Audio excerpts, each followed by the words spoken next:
Steve Smith joining us now to discuss today's events. More broadly, Sheila Lawlor, the historian and director of centre-right political think tank Politeia, and Professor of Modern History at Reading University, Kate Williams. We return, Sheila, don't we, time and again to what Steve described as the nerve jangling and then the victory. Whenever we want to feel good about ourselves or how we see ourselves as a nation, it's always World War II. But remember, one of the reasons we remember so much about it were there's so many defeats. And this is a very interesting moment because it's the moment Britain goes back to help its first and greatest ally in the Second World War. It went to war with France. It was driven into the sea in ports 4 years earlier with France. And now it's coming back to honour its pledge never to surrender and to help secure France for the French. It's of paramount importance that we remember D-Day today, but it never actually leaves our conversation, our literature, our films. We carry it around daily. I mean, even in the sort of political discourse that we've been hearing for the past few months. Yes, I mean, the Second World War is so key to our political discourse, and obviously D-Day is, I mean, unbelievable. It's an unbelievable operation, and I think it was brilliant, your earlier films really showing how it might never have happened. It was, it was discussed, it was debated, Churchill was unsure because it could fail. I mean, it was incredibly risky, incredibly daring, and the sacrifice of those men, absolutely amazing, the sacrifice of the troops. But still, I think that there can be a danger of, not today because it's a key anniversary, but in general, thinking too much about our victories in World War II and forgetting the defeats, forgetting the mistakes, and also forgetting how much of a group, a group alliance it was, how much we depended on the contribution of so many other nations. And do you accept we do that? We do the sort of plucky Brits, the island mentality. We won it. Well, I think it's a bit of both. What you do get, Britain has, during the war and before the war, it is a psyche of not surrendering, of fighting for freedom. And during the war, the most interesting thing for me is that the coalition government fought not just to preserve British freedom against an invasion from Germany, but to reverse the defeat of other countries so they could have their freedom too. And this was key to keeping the Labour-Conservative alliance together. It was the politics of coalition, because they were not just fighting for themselves or for some mythical British future, they were fighting to restore freedom. They were fighting for a concept.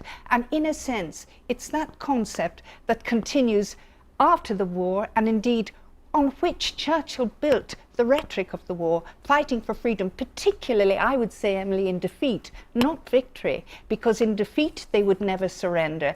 And that has been ingrained in politics in Britain right through the 20th century in the political rhetoric. Whatever the reality, I don't know. It's interesting. But it is, I mean, it does concern me, obviously, because increasingly it was wonderful to see the veterans. We have fewer and fewer people who really remember what World War II was like. So many of those saying, we can be like that all over again, don't remember what it was like. And so, I mean, some of them say, I would have liked to go back and fight in it if I'd been alive then. I mean, do you think that's disingenuous? And I think it can be, and I think also we have events like, say, we were discussing no deal Brexit, that there could be shortages and people were saying, oh, we survived the war, but it was a very different setup. There were systems, there was rationing, and a lot of pain and misery and difficulty during the war due to shortages. That's so it does really concern interesting, me. isn't it? That the pain, misery, privation. Do we feel guilty about being mollycoddled in this age, that we look to sort of be tested again? Well, there was this from the 1931 crisis onwards. The 30s were a period of great hardship and a national government. People came together to get through the crisis and the most ghastly retrenchment, fiscal retrenchment after 1931. Again in the war, what did Churchill tell them in 1940? There was nothing to fight with, by the way. There were no supplies, resources built up, and the Germans were on the ports of France, within a stone's throw of British ports. They could have dominated Britain. And Churchill didn't tell them, we're always going to win. He said to them, I have nothing to give you but blood, toil and tears. And privately, he wrote to one of his predecessors, Baldwin, as Prime Minister, I don't know how we shall win. Gosh. I do not know that we will win, but we will hold out. Is that what we're looking for now when we invoke this rhetoric? Are we looking for something that tests our mettle, that brings us together because we don't actually feel that anymore? Well, I think that I mean, it's obviously an incredibly heroic time, a time of great sacrifice on the home front, in wartime as well.